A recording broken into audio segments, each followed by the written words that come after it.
Ce matin, Maxime Bernier est ravi. C'est un temps idéal pour le jogging. Il fait à peine 0 degré. Un beau matin. Je suis chanceux, on n'a pas des moins 15.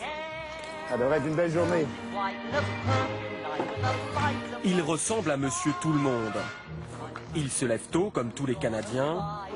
Son loyer pour son 3 pièces dans cette résidence, au prix du marché, est de 1 000 € par mois. Son seul signe particulier, c'est que Maxime Bernier est ministre d'État. J'ai pas de chauffeur. Mon chauffeur est à Ottawa. Il est disponible pour moi à mon bureau d'Ottawa lorsque je fais mes activités ministérielles. Et sinon, bien, j'ai pas besoin de chauffeur. Lorsque je voyage à travers le pays pour des activités officielles parce que je suis ministre pour les petites entreprises et le tourisme, à ce moment-là, bien, je voyage. Nous ne voyageons pas en première classe. Moi, je voyage en classe économie. 15 minutes en voiture pour rejoindre le cœur d'Ottawa, la capitale fédérale du Canada. Pas de chauffeur donc, pas de garde du corps non plus. Ici, la confiance règne. Pas ma cachette à personne. Je mets toujours mes clés ici. Comme ça, quand j'arrive, je peux...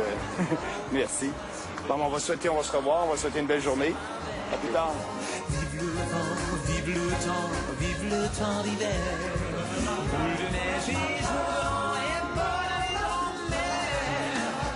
45 minutes plus tard, douché, changé, le ministre arrive à son bureau. Avec un détour pour le petit déjeuner, par la modeste cafétéria du ministère.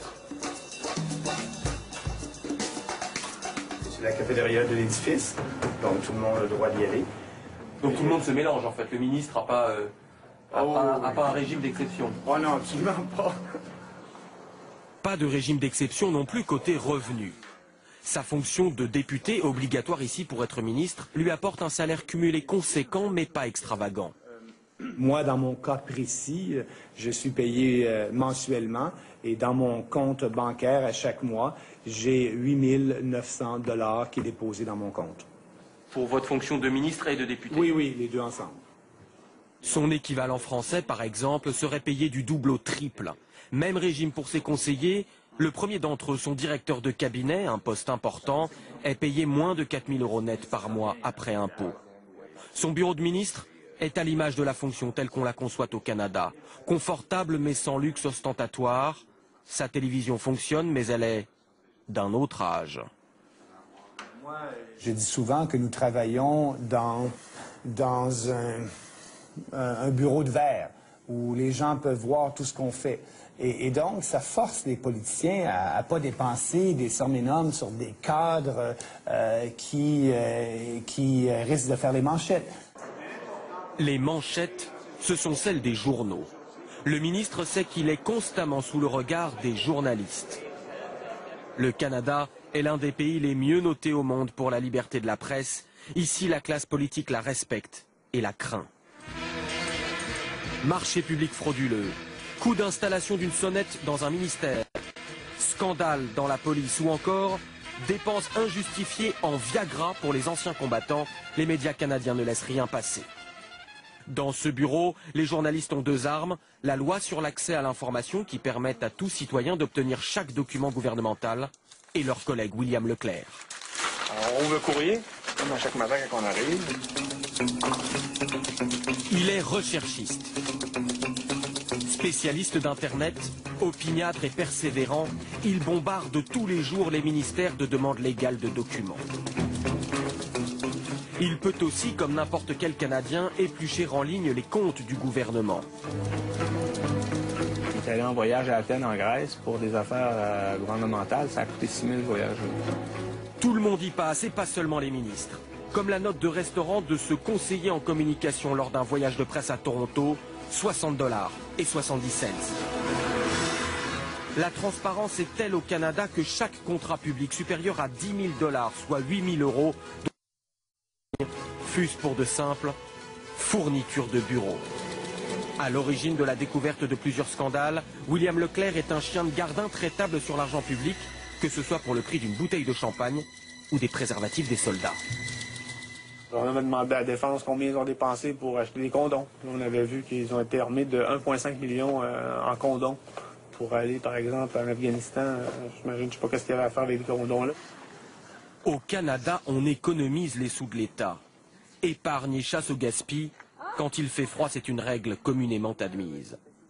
Le pays dit avoir maîtrisé ses coûts, par exemple avec ses centres de services gouvernementaux, où un seul fonctionnaire polyvalent peut vous aider aussi bien pour vos impôts que votre passeport ou votre recherche d'emploi.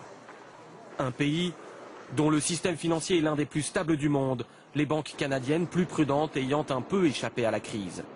Un État dont la réputation assure qu'il allie le meilleur des deux mondes, une protection sociale à l'européenne, un pragmatisme économique à l'américaine. Pourtant, le pays revient de loin. Début des années 1990, le Canada perd son AAA. Les députés annoncent qu'ils gèlent leur salaire. La dette nationale est présentée comme catastrophique, même si elle est à l'époque inférieure à celle de bien des pays européens aujourd'hui. Le Wall Street Journal parle alors de banqueroute. La presse américaine ironise sur un pays sous-développé comparant le dollar canadien au peso mexicain. En 1995, le gouvernement centriste des libéraux de Jean Chrétien, le Premier ministre, va alors administrer un traitement de choc. Il y a des moments où, dans l'intérêt du peuple, des choix fondamentaux doivent être faits. Chaque ministère doit répondre à des questions clés pour savoir ce que le service public doit garder. L'argent peut-il être mieux dépensé? Est-ce efficace? Est-ce le rôle de l'État? Peut-on transférer au privé? Le couperet tombe. 15% des budgets des ministères amputés. 20% des fonctionnaires licenciés. Le Premier ministre lui-même donne l'exemple.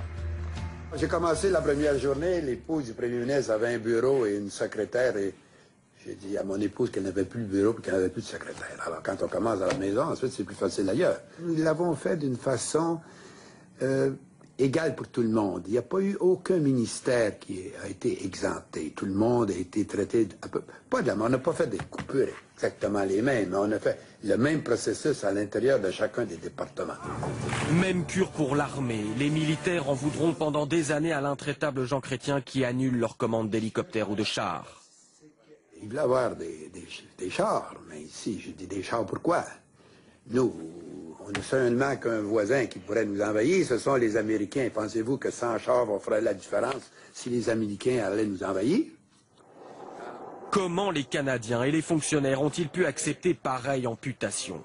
Le syndicaliste Jérôme Turc a participé aux négociations à l'époque. Opposé à l'origine sur le principe de la réforme, les syndicats ont joué le jeu de la démocratie et négocié des conditions de départ favorables. Le Canada n'a pas été dans la rue et à un moment donné, il faut être réaliste aussi. Une fois que c'est voté au Parlement, mais il faut être capable de trouver la meilleure échappatoire pour les gens qui ont payé des cotisations syndicales pendant 30 ans. Et vu qu'il y avait déjà quand même plusieurs personnes qui se sont portées volontaires, comment je pourrais dire, le coup de massue a été plus facile à tolérer. Le coup de massue a même propulsé bon nombre de fonctionnaires vers des bureaux bien plus attrayants et au grand air. L'un d'entre eux a atterri dans cette jolie maison, carte postale du Nord canadien, entre neige et sapin, perdue au milieu des vignes. Et oui, il y en a même au Canada, et Raymond Huneau n'a pas eu peur du défi.